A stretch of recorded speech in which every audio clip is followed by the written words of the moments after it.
नमस्कार, बहुत स्वागत है आप सभी लोगों का हमारे समृद्धि आईएएस के यूट्यूब चैनल पर। और भारत के भूगोल के तहत ये जो हमारी क्लास है वो 5 नंबर की क्लास है। तो अभी तक आप लोगों ने अगर पीछे नहीं देखा होगा तो देख लीजिए। और इसमें जो है हम पूर्वी एवं पश्चिमी घाट की चीज़ों को देखेंगे, द्वीप समूह को देखेंगे और महत्वपूर्ण जल संध्या, स्टेट और चैनल की चर्चा करने वाले हैं। तो आप लोग जो है बने रहिएगा। 15-20 मिनट की क्लास होगी, लेकिन बहुत ही ज़्यादा फ्रूटफुल क्लास होगी। मंडे टू फ्राइडे हमारा जो सीरीज़ है सुबह 9 बजे और शाम को 5 बजे ये आओ पीटी पास करो हो रहा है। और प्रत्येक शनिवार को जो है सुबह 9 बजे और शाम को 5 बजे, जैसे जो वर्ष भर होता रहता है तो हमारा जो सीरीज़ है मेंस आंसर राइटिंग सीरीज वो हो रही। तो इतने बजे तो आपको चैनल पे बने रहना अनिवार्य है, सुबह 9 बजे और शाम को 5 बजे। तो पूर्वी घाट और पश्चिमी घाट में देखेंगे तो भू आकृतिक आधार पर भारत के तटीय मैदान को 3 भागों में जो है वो वर्गीकृत किया गया है।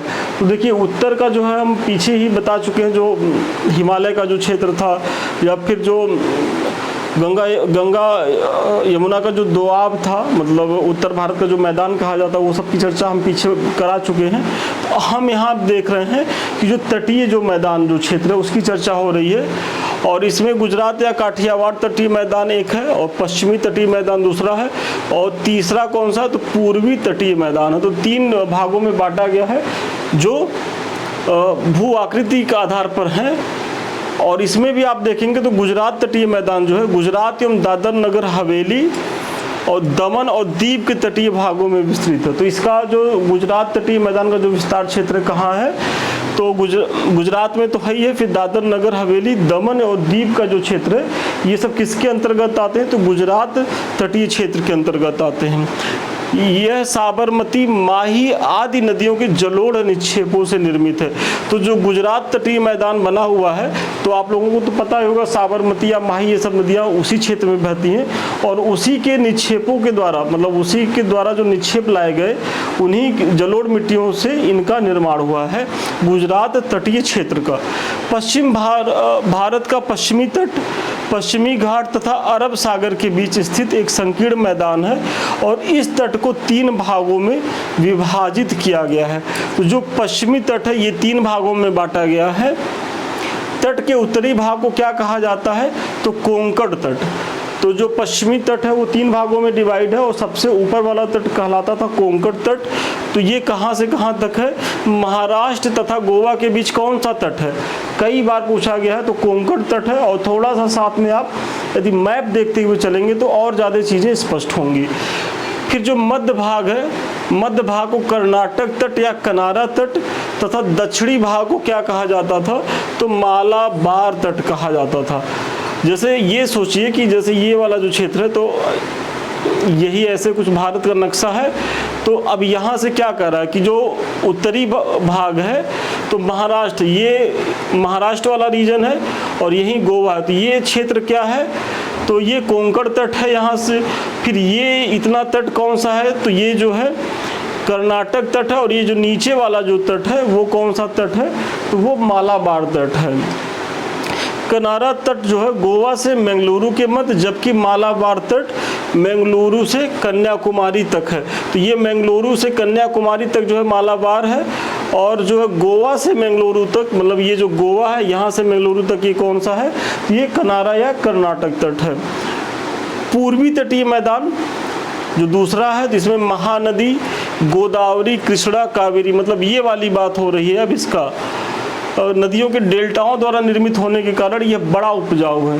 तो यहाँ कौन सी नदियाँ हैं, महानदी, गोदावरी, कृष्णा, कावेरी, और इसी वजह से ये बहुत ज़्यादा जो है उपजाऊ है। इसमें महानदी एवं कृष्णा नदियों के बीच के मैदान को उत्तरी सरकार। तो ये जो महानदी, आप लोग को पता ही होगा कि महानदी कहाँ बहती है, उड़ीसा में बहती है। तो महानदी, जो महानदी है और कृष्णा नदी है, तो इसके बीच के तट को क्या कहा जाता, तो उत्तरी सरकार कहा जाता है।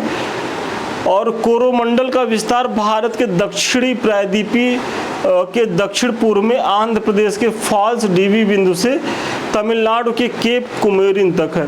तो जो कोरोमंडल तट कहा जाता है। तो पहली बात तो कोरोमंडल तट ये वाला क्षेत्र है, और इसका क्षेत्र कहाँ है तो आंध्र प्रदेश के फाल्स डीवी बिंदु से लेकर के तमिलनाडु के केप कुमेरिन यहाँ तक का जो क्षेत्र है, यही जो है ये कोरोमंडल कहलाता है। और ये जो क्षेत्र है ये मालाबार तट कहलाता है। इसका ध्यान रखेंगे आप लोग, कोरोमंडल और मालाबार। कोरोमंडल जो है वो पूर्वी तट है और मालाबार जो है वो पश्चिमी तट है। कोरोमंडल तट कृष्णा एवं कावेरी नदियों के मध्य विस्तृत है। भारत के पश्चिमी तट पर स्थित प्रमुख बंदरगाह में मुंबई, कांडला और मर्मुगोआ, जवाहरलाल नेहरू, जंजीरा, उडुपी, कोचीन, न्यू मंगलोर आदि हैं। तो ये जो भारत का जो मैंने पीछे मैप बनाया है, तो ये जो है मुंबई आप यहाँ देख रहे होंगे, कांडला गुजरात में है, मर्मुगोआ गोवा में है।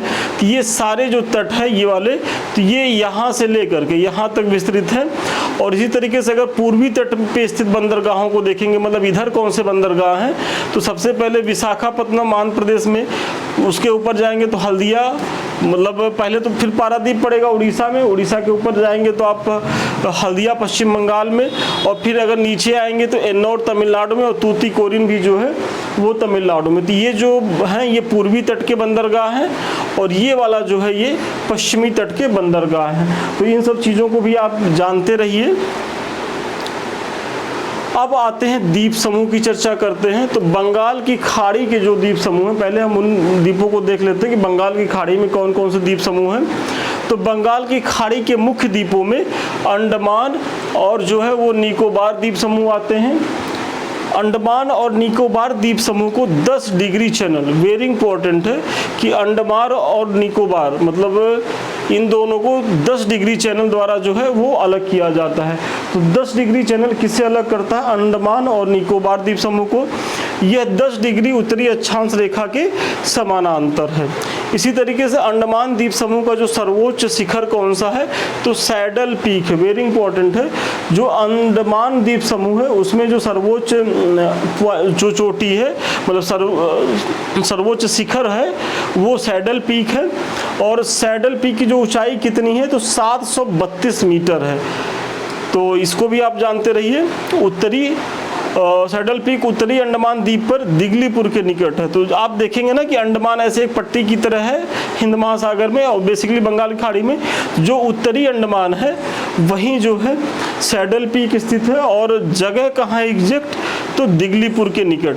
और इसीलिए हम कह रहे हैं कि थोड़ा सा इधर जो बेसिक क्लासें हैं स्टार्टिंग की 8-10 क्लासें, तो आप मैप लेकर के साथ साथ बैठे रहिएगा, क्योंकि जब मैप से चीज़ों को देखेंगे तो और ज़्यादा क्लियर होगा। मैप हम यहाँ भी दिखा सकते थे, लेकिन क्या है ना कि अब समय इतना कम है कि यदि अभी हम आपको यहाँ मैप से चीज़ों को दिखाने लग जाए तो क्लास बहुत लंबी हो जाएगी। और जितना हमारा टारगेट है कि करंट अफेयर्स लाने के लिए हिस्ट्री आ ही रही है, अभी महत्वपूर्ण तथ्यों की श्रृंखला हम लाना चाहते हैं, तो वो सारी चीज़ें बाधित हो जाएंगी। तो थोड़ा सा हमारे साथ साथ आप भी प्रयास करें, क्योंकि फाइनली जो है वो लड़ाई आपको लड़नी है। हम आपको तैयार कर सकते हैं और युद्ध भूमि में तो आपको ही लड़ना है। तो जब तक आप अपने से भी एफर्ट नहीं लगाएंगे तो गुरु सब कुछ दे दे और आप उसका जो है अगर उसका प्रयोग ना करें, मतलब उसका जो है अभ्यास ना करें, तो फिर वो सारे अस्त्र शस्त्र धरे के धरे रह जाएंगे, उनमें जंग लग जाएगी। तो प्रयोग करने का यही तरीका है। जैसे हम पढ़ा रहे हैं, आप तुरंत जो है अंडमान कहाँ अवस्थित है उसके देखिए, फिर उत्तरी अंडमान कहाँ है, दक्षिणी अंडमान कहाँ है, फिर अंडमान निकोबार में 10 डिग्री चैनल कैसे अलग कर रही है, ये सारी चीज़ें देख लेंगे। एक बार देख लेंगे तो कभी नहीं भूलेंगे।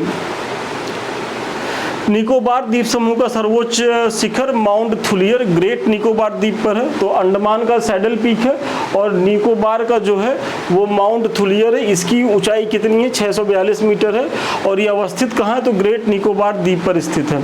अंडमान और निकोबार द्वीप समूह में कुल 836 द्वीप हैं, वेरी इंपॉर्टेंट है।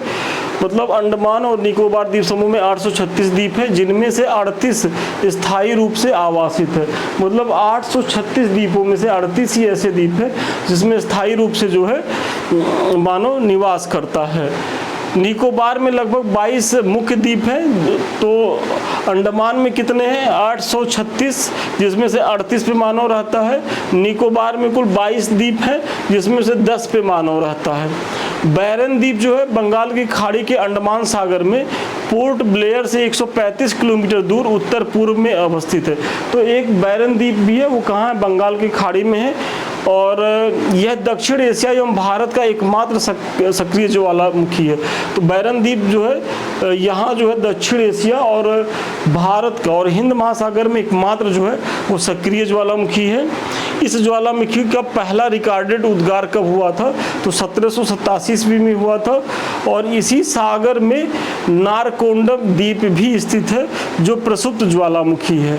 तो नारकोंडम द्वीप, बैरन द्वीप, ये सब कहाँ है? तो बंगाल की खाड़ी में है। अंडमान द्वीपों की उत्पत्ति तृतीयक पर्वत श्रेणी अराकान योमा के विस्तार से हुई है। वेरी इंपॉर्टेंट है, कभी भी प्रश्न पूछा जा सकता है कि अंडमान द्वीपों की उत्पत्ति का कारण क्या है। तो तृतीयक पर्वत श्रेणी कौन सी है? जो अराकान योमा, इसी का ये विस्तार है। बलुआ पत्थर, चूना पत्थर और सैल जो है इस द्वीप की प्रमुख चट्टानें हैं अंडमान निकोबार द्वीप समूह की। भारत के पूर्वी तट पर श्रीहरिकोटा जो द्वीप जो है आंध्र प्रदेश में पुलिकट झील के समीप स्थित है। तो जो पूर्वी तट पर एक श्रीहरिकोटा द्वीप है, ये कहाँ है? तो आंध्र प्रदेश में पुलिकट झील के समीप है। यह द्वीप पुलिकट झील को बंगाल की खाड़ी से पृथक करता है। वेरी इंपॉर्टेंट है, तो ये भी आप जानते रहिएगा। और यहाँ भारत का उपग्रह प्रक्षेपण केंद्र सतीश धवन अंतरिक्ष केंद्र स्थित है। तो सतीश धवन जो हमारा प्रक्षेपण केंद्र है वो कहाँ है? तो पुलिकट द्वीप पे है। और तमिलनाडु में स्थित राम सेतु भारत के पंबन द्वीप के अंतिम छोर पर धनुषकोड से प्रारंभ होकर, तो राम सेतु कहाँ से प्रारंभ होता है? तो भारत का जो पंबन द्वीप के अंतिम छोर पर एक स्थान है धनुषकोड, और यही आपसे प्रश्न में पूछा गया है। तो धनुषकोड से प्रारंभ होकर के श्रीलंका के मन्नार द्वीप तक, तो धनुषकोड टू मन्नार है श्रीलंका का। तो वहाँ एक छिछली जो है वो सेतु की तरह दिखाई पड़ता है, और जब उपग्रह सैटेलाइट से जो पिक्चर आती है तो उसमें भी एकदम स्पष्ट दिखाई पड़ता है। तो वही यहाँ बताया जा रहा है कि श्रृंखला में उथले जलीय भाग के रूप में विस्तारित है। तो ये धनुषकोड याद रखिएगा, और मन्नार द्वीप तक जो है इसका विस्तार है।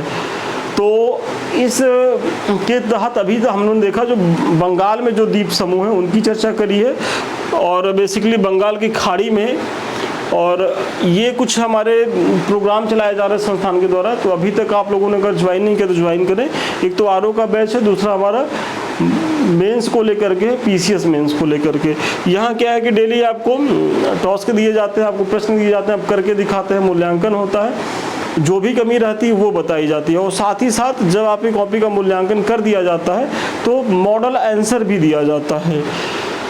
और ये इस तरीके से, और ये उद्देश्य रहता है कि आपको जो है प्रत्येक टॉपिक से जितने भी महत्वपूर्ण प्रश्न हैं, जो संभावित प्रश्न है वो करा दिए जाएं, विगत वर्षों के आए हुए महत्वपूर्ण प्रश्न है वो करा दिए जाएं। और ये टारगेट है कि जो 1 से लेकर के 6 तक जो आपका पेपर है जीएस में, तो वहाँ से 750 प्लस प्रश्न जो है हम मुख्य परीक्षा में करा के भेजें। तो अगर इतने प्रश्नों की आप प्रैक्टिस करके जाएंगे तो मेंस में कितनी बेहतरीन स्थिति में रहेंगे। तो इससे जुड़िए, इसका लाभ उठाइए। और इसी तरीके से आरओ के भी बैच में होता है, डेली आपको जो है वो प्रैक्टिस कराया जाता है, आपको होमवर्क दिया जाता है, आपकी कॉपी का मूल्यांकन होता है। तो दोनों ही बैच आप लोगों के लिए बहुत ही लाभदायक है। अब आते हैं महत्वपूर्ण जल संधियाँ, स्टेट और चैनल को देख लेते हैं। तो 8 डिग्री चैनल ये क्या करता है? तो मिनिकॉय और मालदीव के मध्य है। तो 8 डिग्री चैनल मिनिकॉय और मालदीव के मध्य है। 9 डिग्री चैनल मिनिकॉय और लक्षद्वीप के मध्य है, या अलग करता है। मिनिकॉय और लक्षद्वीप को कौन चैनल अलग करता है? तो 9 डिग्री, और मिनिकॉय और मालदीव को 8 डिग्री चैनल अलग करता है, पृथक करता है। 10 डिग्री चैनल जो है वो लघु अंडमान को कार निकोबार के मध्य है। तो 10 डिग्री चैनल किसके बीच है? लघु अंडमान व कार निकोबार के मध्य। इसी तरीके से डंकन पैसेज आप देखोगे तो लघु अंडमान एवं दक्षिणी अंडमान के मध्य। डंकन पैसेज कहाँ है? तो लघु अंडमान और दक्षिणी जो अंडमान है उसके बीच में है। कोको चैनल कहाँ है? तो कोको द्वीप आप लोग जानते होंगे म्यांमार में है। तो ये म्यांमार व उत्तरी अंडमान के मध्य है। तो कोको चैनल, कोको द्वीप जो म्यांमार का है और जो उत्तरी अंडमान है इसके बीच है। पाक स्टेट कहाँ, तो तमिलनाडु और श्रीलंका के मध्य। और मन्नार की खाड़ी कहाँ, तो ये भी जो है वो तमिलनाडु और श्रीलंका के मध्य। बहुत महत्वपूर्ण फैक्ट है, एकदम स्क्रीनशॉट ले ले, यहाँ से कई बार जो है वो प्रश्न पूछे गए हैं। अरब सागर के द्वीप, देखिए अभी तक हमने बंगाल की खाड़ी के द्वीप को देखा, अब हम जो है अरब सागर के द्वीप को देखते हैं। तो भारत में केरल के मालाबार तट के पास लक्षद्वीप स्थित है। तो लक्षद्वीप जो है वो अरब सागर में ही अवस्थित है। अवस्थिति कहाँ है, केरल के मालाबार तट के पास है। लक्षद्वीप जो है वो छोटे प्रवाल द्वीपों से बना है। तो जो लक्षद्वीप है वो प्रवाल द्वीप है, पहले तो ये जानते रहिए। इस पहले इनको लकाद्वीप, मिनिकॉय तथा अमीनी द्वीप के नाम से जाना जाता था। वर्ष 1973 में इसका नाम क्या हो गया, तो लक्षद्वीप हो गया। तो जो वर्तमान लक्षद्वीप है इसका नाम कब पड़ा, तो 1973 में। इसके पहले इसका नाम था लकाद्वीप, मिनिकॉय, अमीनी द्वीप। लक्षद्वीप अरब सागर में केरल के कोची तट से 220 से 440 किलोमीटर की दूरी पर विस्तृत द्वीपों का समूह है। यह भारत का केंद्र शासित प्रदेश है। इसका कुल क्षेत्रफल कितना है, तो 32 वर्ग किलोमीटर, मतलब छोटा सा द्वीप है। लक्षद्वीप समूहों में कुल संख्या कितनी है, तो लक्षद्वीप में कुल द्वीप समूहों की संख्या 36 है। और लक्षद्वीप के सबसे उत्तरी द्वीप समूह को अमीनी द्वीप और सबसे दक्षिणी द्वीप समूह को मिनिकॉय कहते हैं। तो जैसे अगर ये लक्षद्वीप का है और इसमें 36 द्वीप समूह है, इसमें जो सबसे ऊपर वाला है क्या है वो, तो सबसे उत्तरी द्वीप समूह को अमीनी द्वीप कहते हैं और दक्षिणी को क्या कहा जाता है, तो मिनिकॉय कहते हैं। तो इसका भी ध्यान रखेंगे। मिनिकॉय नीचे है दक्षिण में लक्षद्वीप के, और सबसे ऊपर में कौन से हैं, तो ऊपर में जो है वो अमीनी द्वीप हैं। मिनिकॉय शेष द्वीपों से 9 डिग्री चैनल द्वारा पृथक होता है, जो मैंने पीछे बताया है। कौरत्ती लक्षद्वीप की राजधानी है। तो लक्षद्वीप की राजधानी कहाँ है, कौरत्ती है, और कौरत्ती द्वीप पर स्थित है। तो ये कौरत्ती द्वीप पे ही स्थित है जो लक्षद्वीप की राजधानी है। लक्षद्वीप का सबसे बड़ा द्वीप जो है वो एंडरॉट है। तो जो मैंने पीछे बताया कि लक्षद्वीप जो है 36 द्वीपों का द्वीप समूह है। तो उस 36 द्वीपों में जो सबसे बड़ा द्वीप समूह कौन सा है, वो कौरत्ती नहीं है जिसमें उसकी राजधानी, याद रखिएगा, क्योंकि जनरली वो कौरत्ती आपको लगेगा कि राजधानी है तो वही होगा, तो आप लगा देंगे नहीं। लक्षद्वीप का जो सबसे बड़ा द्वीप है वो है एंडरॉट। कौरत्ती जो द्वीप है तो उस पर तो उसकी राजधानी है लेकिन बड़ा नहीं है, बड़ा एंडरॉट है। और एंडरॉट अथवा एंडराथ भी इसे कहा जाता है, तो आप कंफ्यूज मत होइएगा एंडरॉट और एंडराथ में। एलिफेंटा द्वीप समूह स्थित गेटवे ऑफ इंडिया से 10 किलोमीटर दूरी पर स्थित है। तो जो एलिफेंटा द्वीप समूह मुंबई के गेटवे ऑफ इंडिया से 10 किलोमीटर के समीप है। और सालसेट द्वीप भारत के पश्चिमी तटीय महाराष्ट्र राज्य में स्थित है। मुंबई और ठाणे नगर इसी द्वीप पर है। तो जो सालसेट द्वीप है वो मुंबई और जो ठाणे जो है प्रसिद्ध नगर है जो महाराष्ट्र का, वो इसी एलिफेंटा द्वीप पर, सॉरी सालसेट द्वीप पर ही स्थित है। अब तटीय द्वीप, तो गंगा के डेल्टा प्रदेशों, भारत के पूर्वी एवं पश्चिमी तटों तथा मन्नार की खाड़ी में अनेक द्वीप स्थित हैं। और इन द्वीपों में कौन है, तो एक पिरम है जो खंभात की खाड़ी में है।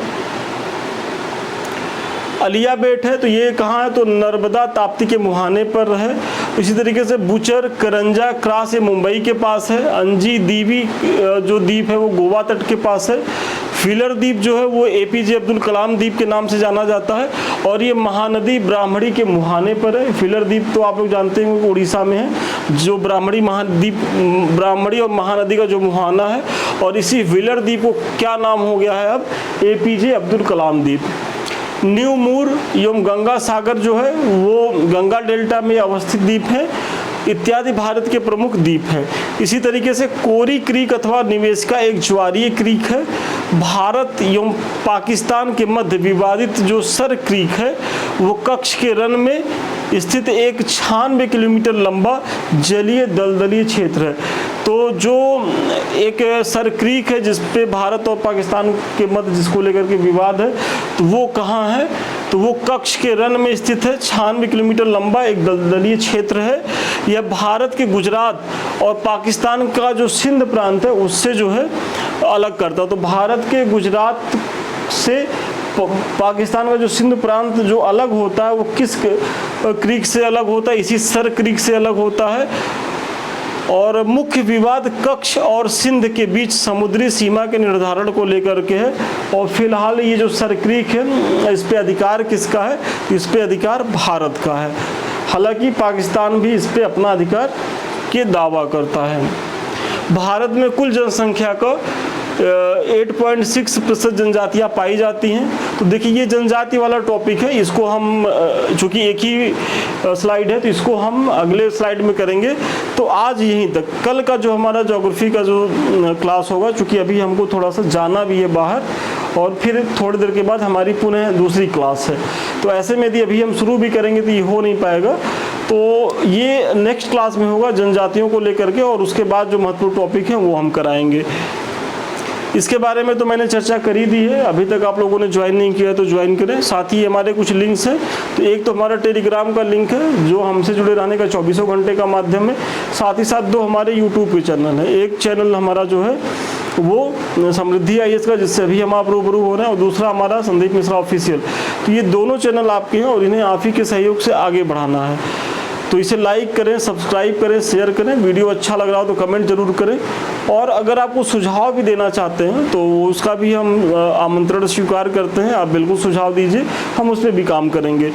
और सबसे अंत में आप हमारे किसी बैच से जुड़ना चाहते हैं या हमसे बात करना चाहते हैं तो 7303307507 पे संपर्क कर सकते हैं।